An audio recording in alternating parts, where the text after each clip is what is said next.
Kerala senior citizen forum Kannur ജില്ലാ വാർഷിക സമ്മേളനം ജനുവരി 3 പേരാവൂർ തുണ്ടിയിലെ ഉദയ ഓഡിറ്റോറിയത്തിൽ പ്രത്യേകം സജ്ജമാക്കിയ പ്രൊഫസർ വി.ഡി. ജോസഫ് നഗറിൽ നടക്കുമെന്ന് ജില്ലാ സെക്രട്ടറി സി.കെ. രഘുനാഥൻ നമ്പ്യാർ വാർത്താസമ്മേളനത്തിൽ അറിയിച്ചു.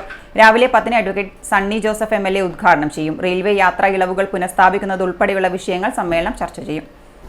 കേരള സീനിയർ സിറ്റിസൺ ഫോറത്തിൻ്റെ കണ്ണൂർ ജില്ലാ സമ്മേളനം 28ാമത് ജില്ലാ സമ്മേളനം ഈ മാസം 3-ാം തീയതി പേരാവൂരിൽ വെച്ച് നടക്കുകയാണ്.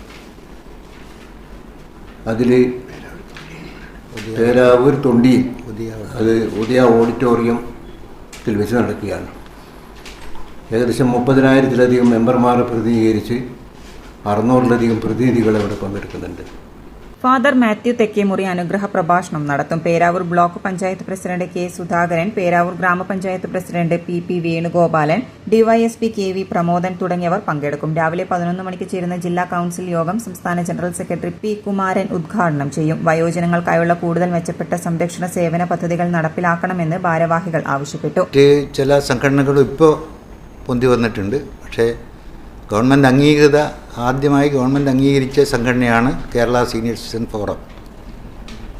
ഞങ്ങൾ കാലാകാലമായി പറഞ്ഞു വരുന്ന വയോജന ക്ഷേമ വകുപ്പ് രൂപീകരിക്കണമെന്നുള്ള ഡിമാൻഡ് അംഗീകരിച്ച് കിട്ടിയിട്ടില്ല. ഈ സമ്മേളനത്തിലും അത് വളരെ കാര്യമായി നമ്മൾ ചർച്ച ചെയ്യും.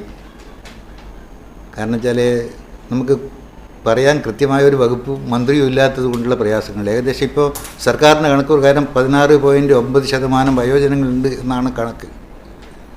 കുറച്ച് കൊല്ലം കൂടി കഴിയുമ്പോൾ ഇപ്പോൾ 20% ആവും. 5-1 വരുന്ന ഭാഗത്തിന് ഒരു വകുപ്പില്ല എന്ന് പറയുന്നത് വലിയ പ്രയാസം. ഈ ഗവൺമെൻറ്റാണ് വനിതാക്ഷേമത്തിന് ഒരു വകുപ്പ് രൂപീകരിച്ചത്.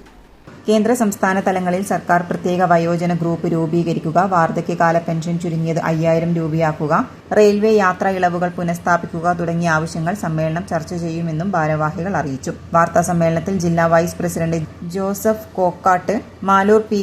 കുഞ്ഞികൃഷ്ണൻ, എ.വി. മോഹനൻ, കെ.എം. മോഹനൻ എന്നിവരും പങ്കെടുത്തു.